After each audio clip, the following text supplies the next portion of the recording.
répondre aux questions qu'il a choisi de répondre.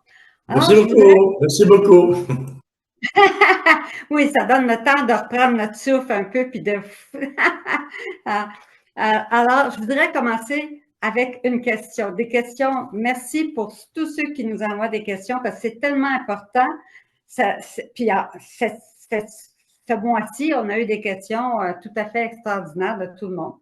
Alors, la première question, qui va éclairer beaucoup de gens aussi, vient c'est une dame qui dit, dans le tome 21, page 240, le numéro 26, le deuxième paragraphe, on parle des vies divines. Les vies divines surgissent dans tout ce que l'âme fait. Que sont ces vies divines? Oh, j'ai dit là, c'est la question des questions. Parce que si au début, on ne parlait pas des vies divines, c'est parce que pour nous, déjà, là, c'était beaucoup. Alors ça, ce n'est pas une question de débutante.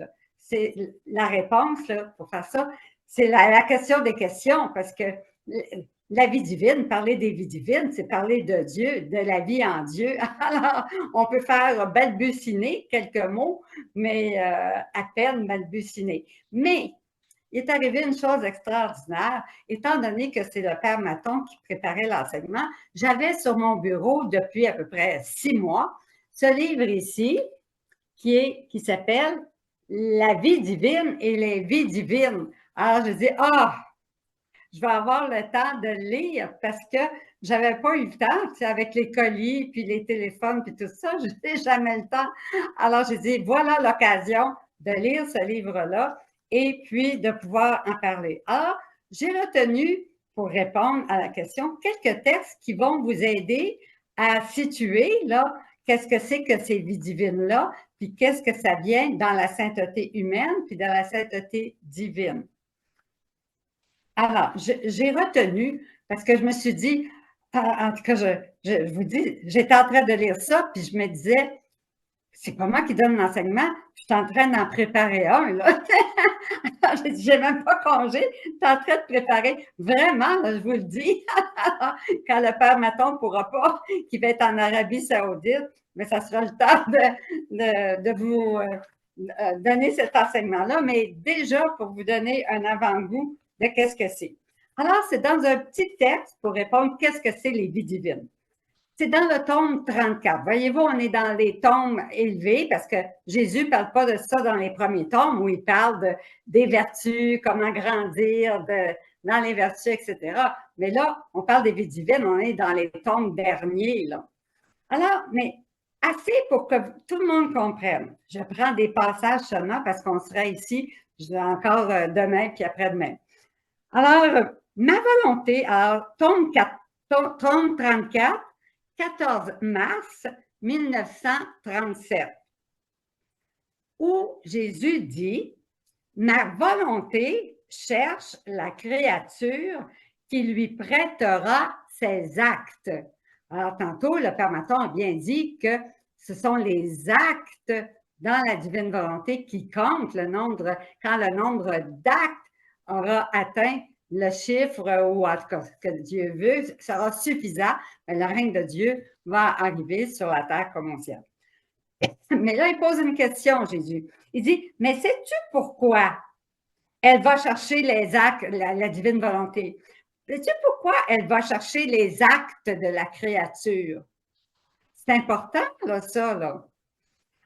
Ayant à descendre dans les profondeurs des actes humains pour y former sa vie. Donc, le but de Dieu, d'entrer dans les actes, c'est de former sa vie divine dans nos actes. Ma volonté veut se servir de ces actes pour donner la vie divine aux créatures. Voyez-vous? Alors, c'est par les actes que Dieu va nous donner sa vie divine, hein? En l'appelant pour les faire. Chaque acte humain fait avec Jésus, appelle Jésus, Jésus transforme cet acte divin, puis il dépose sa vie divine. L'acte devient divinisé, l'acte devient divin, puisque la fusion de Jésus et moi-même, bien sûr, ce n'est pas moi qui le fais, c'est Jésus qui le fait, mais je participe, je suis fusionnée à lui, fait que ça rend parfaitement gloire à notre Papa du ciel. Alors, pour donner cette vie aux créatures, d'autant plus que cette vie, c'est bien, cette vie divine ne peut pas être formée à l'extérieur des personnes. Donc, la vie divine, elle ne peut pas être formée à l'extérieur des personnes. Hein, ça, c'est quelque chose à retenir. Donc, la vie divine, c'est dans les créatures qu'elle va se former et grandir.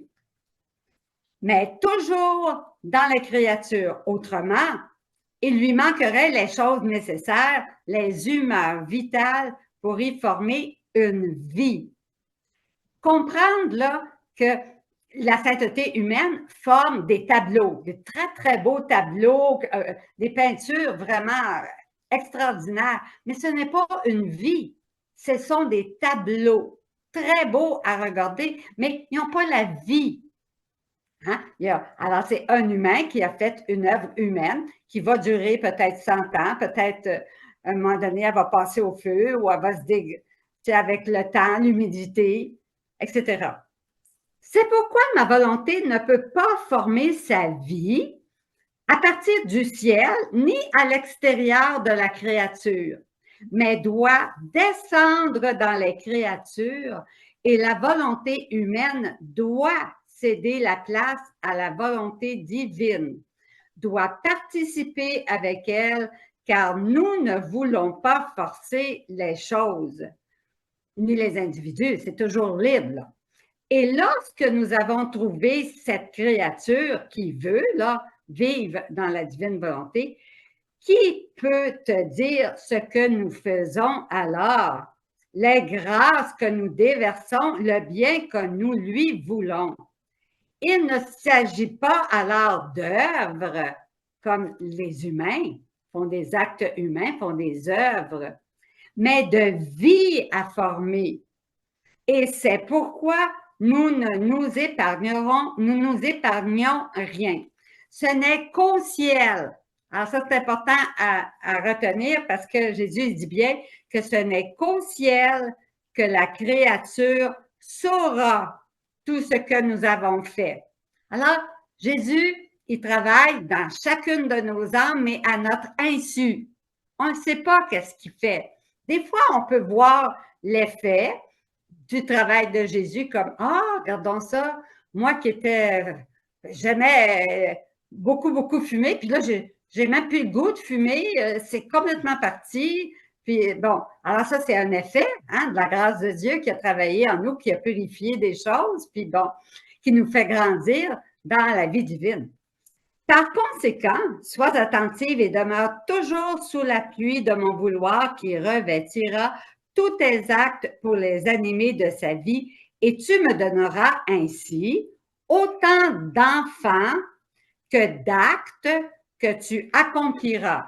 Alors, chaque acte accompli dans la divine volonté, Jésus le transforme en un acte divin, et cet acte-là est rempli de vie divine. Donc, c'est une vie divine qui est complète, qui est parfaite, puis qui va rendre parfaitement gloire à Dieu le Père.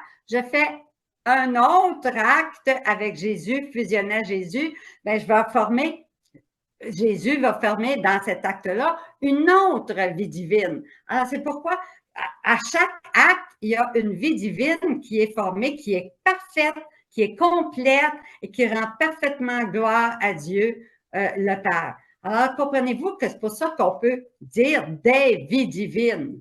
Alors, parce qu'on les multiplie, là. Puis, en plus de ça, au baptême, vous avez toutes reçu hein, la grâce d'être enfant de Dieu, puis là, sous forme de petites graines, puis bien là, ça grandit avec les sacrements, puis bon, la pratique de la vie chrétienne. Et puis, bien, cette vie en nous, cette vie divine veut grandir, mais elle veut grandir en plénitude. Je continue de 3 textes, puis après ça, je vais faire 2-3 réflexions. Parce que les textes le disent par lui-même, c'est bien mieux de laisser parler Jésus. C'est dans le tome 34, le 25 avril 1937. tout ce qui est fait dans la divine volonté acquiert la vertu de produire la vie divine. Ah, ça, là, je vous dis, là, ce petit texte-là, là, ça a été pour moi une lumière, là, une grande joie. Alors, ma fille, dans chacun de ces actes, ma divine volonté ne la laisse jamais seule. Elle ne laisse jamais seule la créature.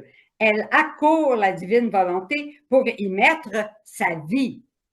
De sorte que chaque acte est animé par sa vie divine et possède la vertu de pouvoir produire cette vie. Et ma volonté prend sa vie dans les actes de la créature, afin de donner une vie divine, une vie de grâce, de lumière, de sainteté aux autres créatures et une vie de gloire à toute la cour céleste. Alors, comprenez-vous que cet acte divin fait par Jésus, nous fusionner à lui, alors cet acte divin, grâce à Jésus qui l'a transformé d'acte humain en acte divin, il a la possibilité et le désir par la volonté divine de produire d'autres vies divines dans les autres créatures. Alors que quand on est dans le mode humain, on peut parler, on peut prier, tout ça, mais on n'a pas cette possibilité-là de produire la vie divine pour la donner aux autres. Comprenez-vous? On peut parler, échanger, tout ça. Mais là, c'est Jésus qui agit directement dans le cœur des autres. Il leur donne les grâces nécessaires pour reproduire dans les autres créatures qui écoutent là, sa vie divine. Alors, c'est le moyen qu'a choisi Jésus, les actes humains de celle qui vit dans sa divine volonté. Alors, il choisit ce moyen-là pour produire sa vie divine dans les autres créatures qui vont entendre parler de la volonté divine, entendre Jésus parler, et ça va aussi faire la gloire pour toute la cour céleste. Alors, un autre petit texte qui continue, là, tellement beau.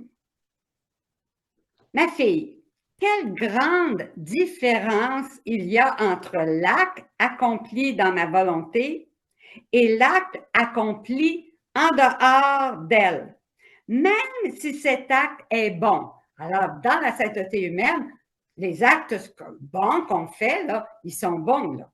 Dans le premier, dans la sainteté divine, alors dans la vie des actes accomplis dans la divine volonté, coule la vie divine. Cette vie remplit le ciel et la terre. D'ailleurs, comme le disait le Père Maton tantôt, un seul acte accompli dans la divine volonté est plus que ciel et terre combinés. Un seul acte est plus que ciel et terre. Et ça, c'est Jésus qui le dit dans les écrits, là. Alors, dans le premier coule la vie divine, cette vie remplit le ciel et la terre et cet acte reçoit la valeur d'une vie divine. Dans le second, dans la sainteté humaine, c'est une vie humaine qui coule. Elle est limitée, restreinte. Souvent, sa valeur disparaît une fois que l'acte est terminé. S'il existe une valeur de cet acte, elle est humaine et périssable. Alors, bien sûr, comme le dit le Père Maton, là, pour vivre dans la divine volonté, il faut d'abord faire la volonté divine. Alors, c'est tout ce cheminement-là humain, il faut faire la volonté divine avant de vivre complètement. Mais par les temps qui courent, Jésus n'attend pas qu'on fasse parfaitement la volonté divine, puis là, il dit, OK, là, tu es prêt, on va commencer la sainteté divine. Non, il vous prend à n'importe quel niveau, que vous rentriez, puis que vous soyez vraiment, là, tu sais, au niveau bas de votre vie chrétienne, parce que ça fait 10 ans que vous n'avez pas pratiqué, puis que vous n'avez rien lu, puis tout ça. vous tombez sur les livres du ciel, puis vous mettez ça en pratique, vous allez vous confesser, vous allez communier, bon, vous remettez ça. Alors, vous êtes en train de faire la volonté divine, vous avez peu de connaissances, puis déjà, Jésus vous met en contact avec le livre du ciel, et en même temps que vous allez lire peut-être Maria Valtorta ou aller des soirées de prière, bon, etc., qui est tout dans le mode humain. En même temps que ça, mais Jésus, il va faire son chemin, puis il va faire grandir en vous sa vie divine. Alors, lui seul sait comment travailler chaque âme en particulier, puis d'une façon particulière. Il n'y en a pas deux âmes qui sont travaillées de la même façon. Alors, c'est pour ça qu'il fait des miracles, un miracle perpétuel en chacun de nous pour qu'on grandisse vite, vite, vite dans cette vie divine et qu'on porte du fruit. Un dernier texte. C'est dans le tome 27, le 26 novembre 1929. Chaque acte dans la divine volonté est une vie divine que l'on acquiert. Tu dois savoir que chaque pas que tu fais dans ma volonté correspond à une vie divine. Et par conséquent, un pas de moins est une vie divine en moins. Et tu prives notre être suprême de la gloire, de l'amour, du bonheur, de la satisfaction d'une autre vie comme la nôtre peut nous donner. Si tu savais ce que signifie nous donner la gloire, l'amour, le bonheur de notre vie même, la vie divine, tu dois donc connaître la grande différence entre celle qui vit dans notre volonté et celle qui, résignée et suivant les circonstances, fait notre volonté divine. Pour la première, celle qui vit, alors celle qui vit d'une façon complète, parfaite, qui n'a pas de vide, c'est une vie continuelle dans la divine volonté. Alors, on n'est pas rendu là. Louisa s'est rendue là. Mais nous, on est en chemin. On fait encore des péchés, on tombe, puis on sort de la volonté. Donc, ce n'est pas une vie continuelle encore. Mais on est tous en route. Oui. Alors, pour la première, celle qui vit dans la divine volonté, ce sont des vies divines qu'elle nous offre par ses actes. L'autre, celle qui n'appelle pas Jésus pour que Jésus fasse ses actes avec elle, en agissant, acquiert les effets, Mathon en a parlé tantôt, acquiert les effets de notre volonté. Nous ne sentons pas en nous-mêmes notre force ravissante qui nous enchante dans ses actes, mais uniquement les effets, non pas la totalité de notre amour, mais une particule, non pas la source de notre bonheur, mais seulement une ombre. Alors, ce qu'il faut comprendre, puis je pense que le père Yannouzi a fait des YouTube là-dessus, puis que ça a aidé beaucoup de personnes à comprendre, c'est qu'on est en cheminement, on est en chemin, puis à chaque jour, on essaie d'augmenter le nombre de fois qu'on va appeler Jésus pour venir le faire avec nous. Nous faisons Jésus, nous mangeons Jésus, nous pelletons Jésus ensemble dans ta divine volonté. Il faut que ça devienne une autre vie là, pour que ce soit des actes divinisés, des actes, que ça devienne des actes divins parce que Jésus les transforme. Alors, alors, dans les groupes, c'est sûr que les gens vont dire « Ah, nous, ben oui, on vit dans la divine volonté, puis bon, tout ça. » Oui, mais ils ont peut-être le gros orteil dans la mer. Fait que oui, ils sont dans la mer, mais ils ont juste le gros orteil. Ils sont loin d'être comme Louisa, dans le fin fond de la mer, qui avait la mer autant au-dessus, à gauche et à droite, en bas. Elle ne savait plus comment en sortir. Mais ici, on est rendu aux genoux. On participe. Puis, bien, de façon imparfaite, de façon incomplète. Et puis, à ce moment-là, bien, mais si notre désir est là, Jésus va quand même transformer cet acte-là en un acte divinisé, un acte divin, parce qu'on a le désir. Jésus regarde le désir. Alors, il dit, désire-le et moi, je fais tout. Alors, s'il voit qu'on a vraiment un désir, mais que c'est pas parce qu'on ne veut pas, on veut de tout notre cœur, mais c'est parce qu'on a encore des croûtes à manger, puis bon, etc., à des lectures, puis on a des défauts à corriger, puis à grandir dans les vertus, puis tout ça. Ça ne se fait pas du jour au lendemain, là. Alors tout ça, oui, c'est bon, mais on est tous à des niveaux différents. Il n'y a pas 2 personnes, il n'y a pas juste 4 degrés dans la divine volonté. Il y a autant de degrés dans ces degrés-là là, qu'il y a d'individus créés. Alors, il y a 4 paliers, mais dans chaque palier, les âmes voyagent des fois de un palier, 2 au 3. C'est seulement quand on est rendu au palier 4 que là, on entre complètement en une vie complètement en Dieu. Et à ce moment-là, on est complètement diffusé dans le soleil divin, puis il n'y a pas de retour, mais on n'avait pas non plus de retour. Mais tant qu'on est aux 3 premières étapes, là, il y a autant de degrés d'imperfection, d'incomplet dans nos actes que Jésus vient compléter, il vient nous aider pour multiplier le plus possible sa vie divine en nous, puis que ça porte un fruit, puis qu'à force de transmettre cette vie divine-là par nos actes divins à d'autres créatures, que eux autres aussi vont commencer, puis bon, la vie divine va se multiplier, la lumière de Dieu va, parce que Dieu est lumière, la lumière de Dieu va se multiplier sur la terre et bien, à un moment donné, il y a tellement de lumière que automatiquement, d'un seul coup, ça chasse les ténèbres dans la pièce. Hein?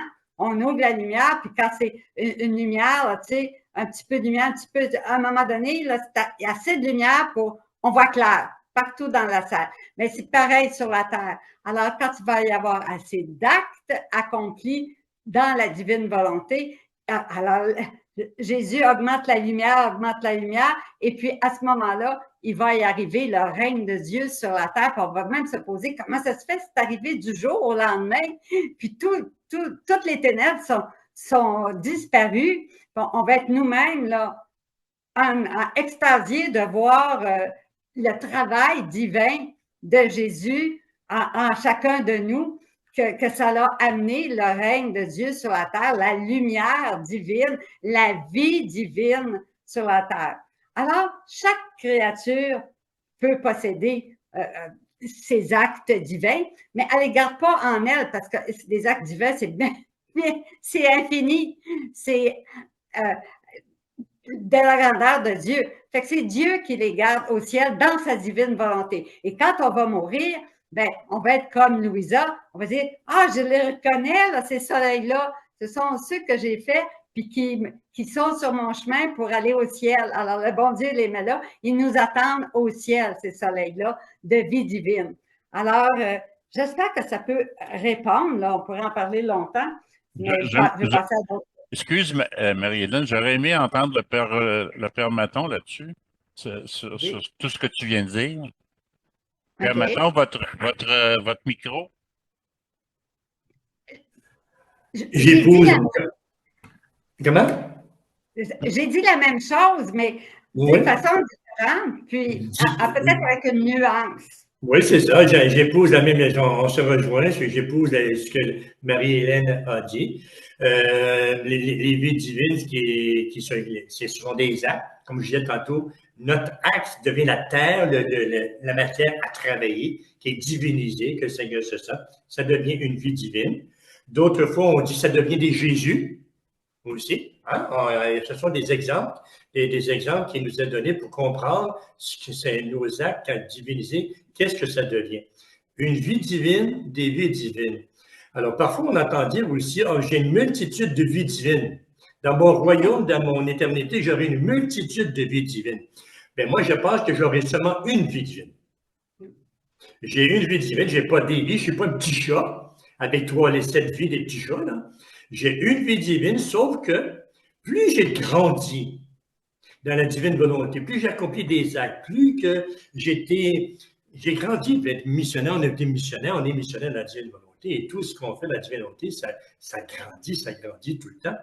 Alors, ça devient une œuvre grandiose. On n'en sera pas, comme je dis souvent, à l'état de Louisa, mais on sera pas loin peut-être, à quelque part, hein, on espérait.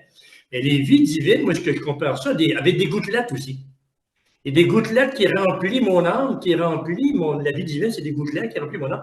Mon âme est de plus en plus remplie de la vie divine. Mon âme est de plus en plus illuminée de la vie divine. Au ciel, je ferai peut-être un 10% de vie divine en état de degré de lumière, si on peut dire.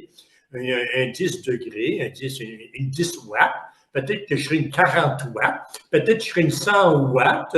Je ne sais pas combien qu'on va avoir. Puis c'est dans ce sens-là que je le vois aussi. Les vies divines, c'est comme un ajout à ma vie aussi, à mon royaume. Le Seigneur l'explique très bien à Louisa aussi. Parce que Louisa, au fil des années, elle avait hâte de partir. Elle avait hâte de mourir. Elle avait hâte d'aller retrouver le Seigneur. Puis à la fin, le Seigneur lui dit, tu sais, Louisa, dis-moi merci. Je parle à ma manière à moi, là.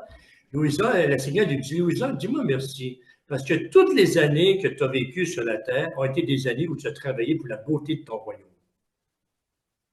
Plus qu'une âme vieillit, plus qu'elle a la possibilité de travailler et d'autres, plus la beauté de son royaume, de son ciel, de son âme et tout, on essaie d'exprimer ça par des mots, hein, mais plus que tu serais belle au ciel, parce que tu as eu le temps, tu as eu le temps humain, tu as eu le temps corporel de travailler pour ton âme. Parce qu'on sait que très bien que quand on meurt, ce temps est terminé.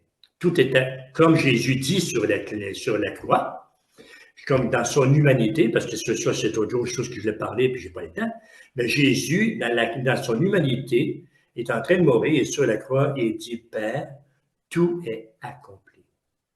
Alors, dans Louisa, plus que nous avons le temps, plus nous avons la chance d'accomplir l'œuvre de Dieu. Et on compare des fois avec Saint-Annibal. Louisa, s'il te plaît, Saint-Annibal, j'ai pas eu le temps de faire ceci, il n'a pas eu le temps de faire cela, il n'a pas eu le temps de traduire tous les livres, il n'a pas eu le temps, elle est triste parce que Louisa, le Saint-Annibal ne pourra pas profiter. Le Seigneur lui fait comprendre ce qu'il devait être, il est au ciel. Louisa, c'est plat. Alors, chacun de nous, on devient, avec nos vies divines, on devient...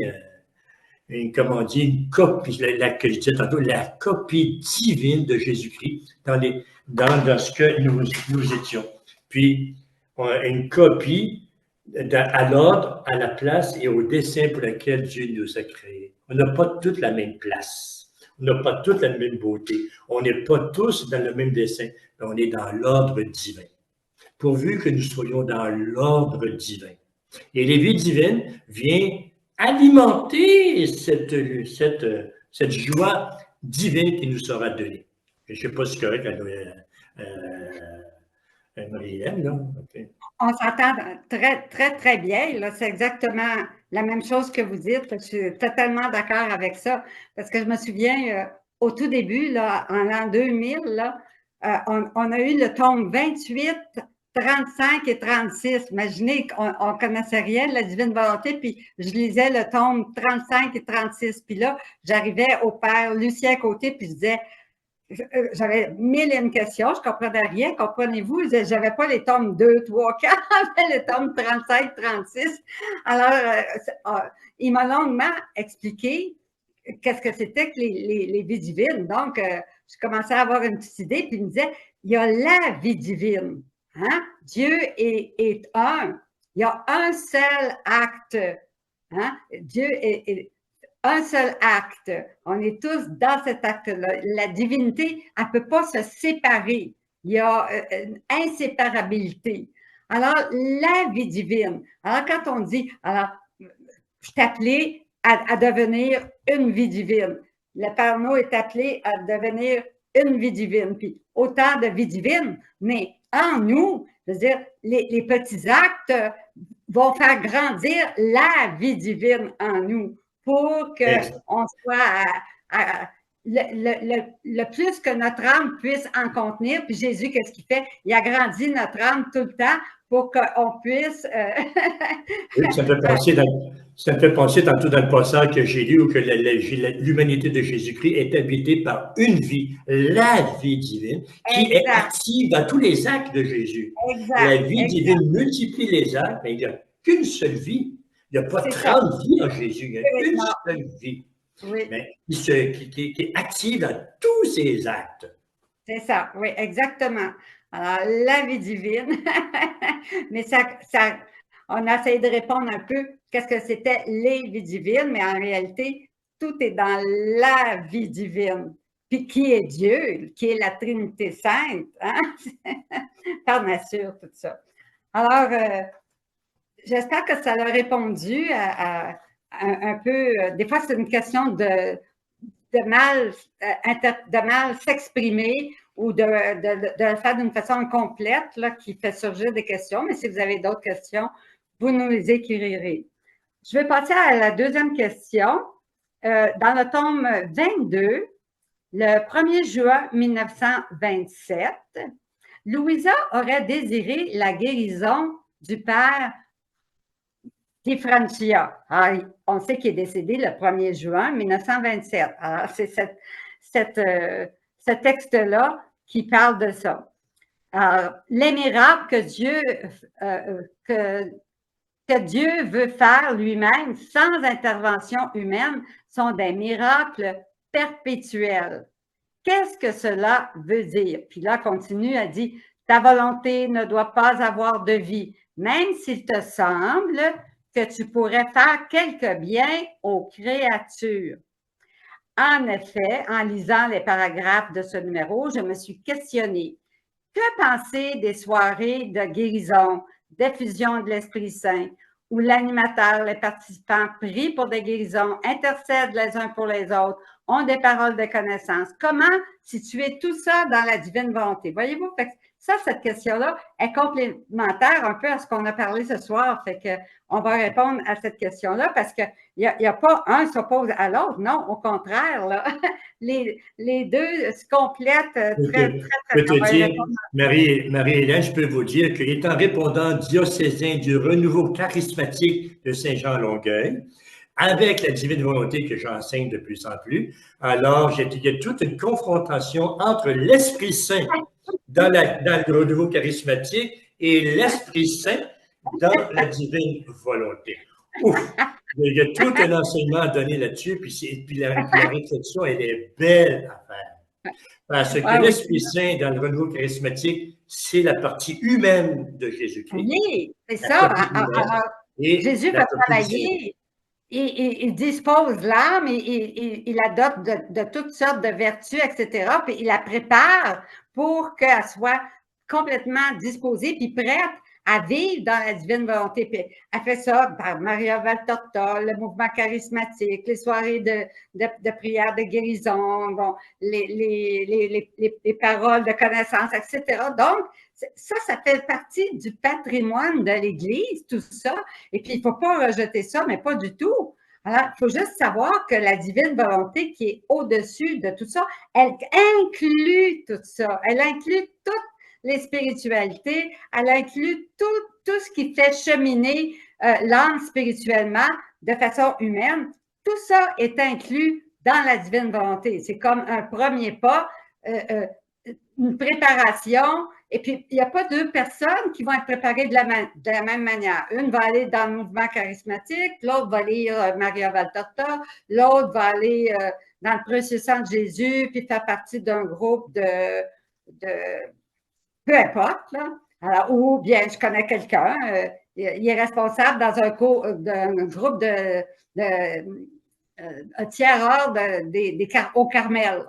Alors, puis lui, ça fait 20 ans, puis il s'occupe encore du tiers-ordre de Carmel, puis ça fait 20 ans qu'il chemine dans la divine volonté. Alors, tout est complémentaire, au contraire, il ne faut pas s'affronter, là, non, au contraire, là, ça fait main dans la main, complètement. Alors, pouvez-vous rajouter un mot là-dessus, mon père? Alors, les miracles que Dieu veut faire lui-même sans intervention humaine sont des miracles perpétuels. Ça veut dire que déjà avant que l'homme soit, Dieu avait décidé que le temps du père Hannibal de Francia serait le temps où il devait mourir. Que même l'influence de Louisa ne serait pas écoutée par Dieu, parce qu'il était décidé par Dieu lui-même. Alors, sa volonté est vraiment perpétuelle. Tandis que, quelquefois, il se laisse influencer par nos prières. À quel degré, ça, je ne peux pas le dire. C'est seulement Dieu qui peut le dire. Quelquefois, comme actuellement, les prières pour le pape François, à quel degré sont-elles efficaces? Quelle est la volonté de Dieu sur tout cela? On peut seulement appréhender, mesurer selon notre mesure humaine, qui est toute petite comparée à la mesure divine. On continue à prier, à faire ce qu'il faut selon notre humanité à chacun, unis au désir du bien de l'Église. Alors, probablement que Louisa voulait que le père Hannibal de Francia continue de vivre pour terminer ses œuvres qu'il avait commencées. Mais Dieu voit autrement les choses. Parce que Louisa voulait que ce soit l'industrie humaine du père Hannibal de Francia qui parvienne à vaincre tous les obstacles, à faire publier tous les livres. C'était son point de vue. Mais Dieu voit autrement les choses. Alors, ce qui est embarrassant pour lui dans son chemin, il ne l'accomplit pas. Il prend son moyen divin, qui est de terminer la vie du père Hannibal de Francia, pour que lui puisse agir divinement dans l'accomplissement de ce que Louisa pensait, à ce que tous les livres soient publiés, que tout aille dans l'ordre de Dieu. Mais justement, l'ordre de Dieu n'est pas nécessairement le nôtre. Nous sommes humains, nous pensons comme des fourmis. Les fourmis travaillent en groupe et elles se suivent. Alors, tandis que Dieu, lui, fait et tout est fait. Alors, dans la vie divine, dans l'ordre de la vie divine, c'est ainsi que nous devrions être. Nous posons nos actes humains, notre sainteté humaine, en autant que nous puissions le faire avec nos forces, et Dieu vient agir divinement en chacun de nous. Alors, comme il est dit quelque part, j'ai lu ça, il peut prendre un pauvre en haillon tout sale, il le voit dans un village, il dit viens avec moi, il le fait entrer dans sa maison, et là il lui fait un lavage par la confession. Il dit tous tes vieux habits, on les jette, tu laisses ça de côté, maintenant tu vas vivre selon la divine volonté dans la richesse du royaume. En tout cas, on a certainement beaucoup de chemin à faire pour exprimer nos connaissances, pour exprimer nos désirs et vivre de mieux en mieux dans la divine volonté. Je voudrais compléter. J'ai été voir le texte du 1er juin 1927, qui est dans le tome 22. Et puis, je trouve ça important d'en parler un petit peu pour mettre l'horloge à l'heure. Parce que j'ai entendu moi-même souvent, mais plus qu'une fois, dire « Ah oui, dans la Bible, là, la Sainte Vierge, c'est pas marqué les miracles, mais elle en a fait des miracles, là.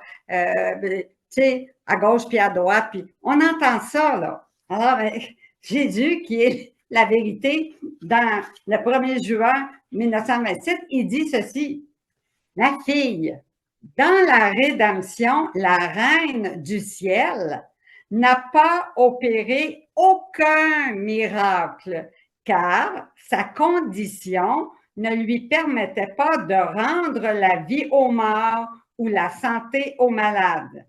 En fait, comme sa volonté était celle de Dieu lui-même, tout ce que son Dieu voulait et faisait, elle le voulait et le faisait également. Elle ne possédait pas non plus une autre volonté pour demander à Dieu des miracles et des guérisons, car elle n'a jamais donné vie à sa volonté humaine. Et pour demander des miracles à cette divine volonté, elle aurait dû se servir de la sienne, ce qu'elle ne voulait pas faire parce que cela signifiait descendre dans l'ordre humain. Mais la reine du ciel n'a jamais voulu rien faire en dehors de l'ordre divin. Et celui qui demeure dans l'ordre divin doit faire et vouloir tout ce que fait et veut son Créateur.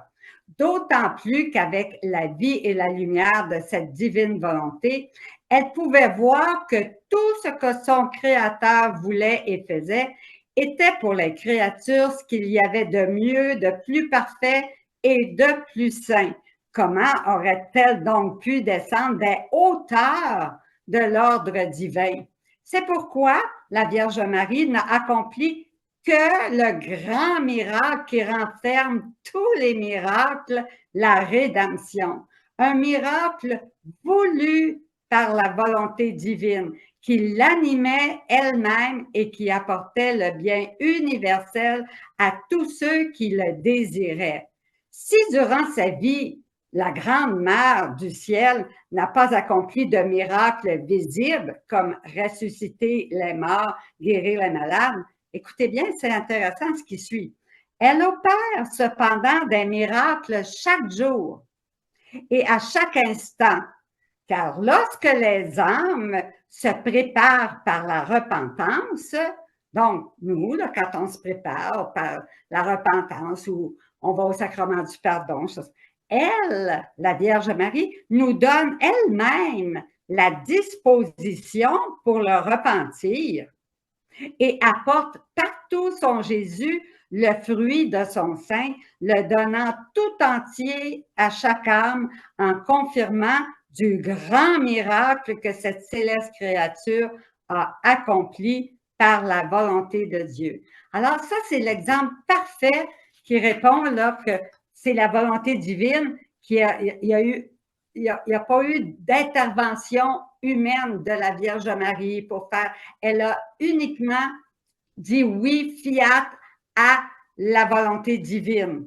Les miracles que Dieu veut faire lui-même sans intervention de la volonté humaine. Donc, la volonté humaine de Maman Marie, elle n'a pas agi du tout, du tout. C'est uniquement la volonté de Dieu qui a amené l'incarnation, qui a amené la rédemption.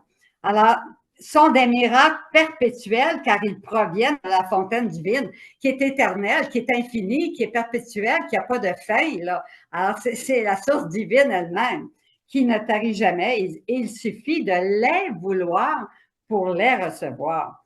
Alors, ça continue, là. Comme toi, Louisa, là, tes conditions sont maintenant celles de l'incomparable Reine du ciel. Puis ça, il s'adresse à nous aussi. Là. Il parle de Louisa, mais il faut le transposer à nous. Comme tu dois former le royaume du fiat suprême, tu ne dois vouloir et faire que ce que ma volonté divine veut et fait. Et ta volonté ne doit pas avoir de vie, même s'il te semble que tu pourrais faire quelque bien aux créatures. Et tout comme ma maman ne voulait faire d'autres miracles que celui de donner son Jésus aux créatures, il en va de même pour toi. Le miracle que la divine volonté veut que tu accomplisses, c'est de donner ma volonté aux créatures et de la faire connaître afin qu'elle puisse régner. Et ça, Louisa, elle nous donne cette mission-là. Le Père nous donne la même mission, hein, d'entrer dans cette volonté divine, d'en vivre pleinement pour qu'elle puisse venir régner pleinement, complètement en chacun de nous. Alors, il reste 3 minutes avant 6 heures. On va s'arrêter ici, mais je voudrais dire 2 mots. Alors, je veux remercier vraiment tous les membres de l'association parce que l'Esprit Saint travaille très, très fort et puis il y a beaucoup, beaucoup de nouveautés sur le site. Alors, on a tout mis en première page pour ceux qui ne sont pas très bonne sur l'Internet, là. Alors, tout est sur la page d'accueil. Alors, vous avez un petit bouton rose qui s'appelle Enseignement de base dans la divine volonté. Alors, dans ça, ce petit bouton-là, c'est tous des enseignements par PowerPoint qui ont été réalisés par Claire Langlois. Alors, il s'adresse à des débutants, même ceux qui connaissent la divine, à tout le monde finalement, mais ils sont simples, ils sont imagés, on les voit très bien. Alors, ça a été rajouté au site. De même que Ginette Tardif, qui, elle, pour travailler, mâcher la divine volonté, mais elle illustre les volumes. Alors, elle nous envoie ça, c'est d'une beauté, un travail incroyable, là, et elle en fait profiter tout le monde. Donc, on a déjà le tome 12, il y a déjà 4 parties du tome 12. Donc, regardez les dates, parce que des fois, on va en mettre un, puis un mois plus tard, on va mettre la deuxième partie, puis que vous pourrez toujours télécharger. Tout ça est dans les annexes. Alors, vous pouvez télécharger les 4 parties, puis elle continue, Ginette, à nous en envoyer donc. Donc, c'est une autre richesse qui est sur le site. Et on a aussi sur le site, ça a été rajouté, une douzaine de livrets, là, comme celui-ci, là, tantôt, sur différents thèmes. Alors, ils sont tous dans Nouveautés sur ce site, un bouton rose, puis aussi dans les annexes. Ils sont tous là, les petits livrets, là, qui sont vraiment un complément du livre du ciel. Ils sont tirés du livre du ciel, mais tous sur un même thème. Alors, c'est comme on est sur le même thème, puis ça grandit, puis encore plus de lumière. Alors, on lit ça avec un œil neuf, et puis ça nous réjouit le cœur de plein de lumière nouvelle. Alors, tout ça, c'est déjà sur le site. Et puis, il va y avoir aussi des clés USB hein, qui ont été faites par une autre de nos membres, Dorothée Auclair et sa famille. Ils ont fait des chants magnifiques sur la divine volonté avec l'intelligence artificielle, mais c'est beau, c'est beau, c'est beau. Alors ça, on veut être capable que tout le monde puisse en profiter. Donc, prochainement, en tout cas, on est dans les préparatifs d'être capable de sortir la petite clé pour que ceux qui veulent la clé avec tous les chants, tous les livrets, tous les livres du ciel, les 24 heures, la Vierge Marie, tout est sur la petite clé et ça va être disponible au niveau de l'association. Et les chants aussi vont être disponibles. Et ceux qui n'auraient pas d'Internet, puis que c'est pas... Alors, quelqu'un peut vous le télécharger ou bien on va en faire peut-être quelques copies papier pour que pour en faire profiter, ceux qui n'ont pas d'Internet, ben, pourront commander leur copie papier, puis ils pourront profiter de toutes ces grâces-là que l'Esprit Saint travaille toutes les âmes. C'est merveilleux parce que le site, l'association, c'est vous tous, là. Hein? Alors, l'association, c'est les membres, puis là, ça commence à porter du fruit partout, partout, alors pour le bénéfice de tous. Alors, merci beaucoup à tout le monde. Et puis, durant le carême, c'est le temps de revenir aux 24 heures de la Passion.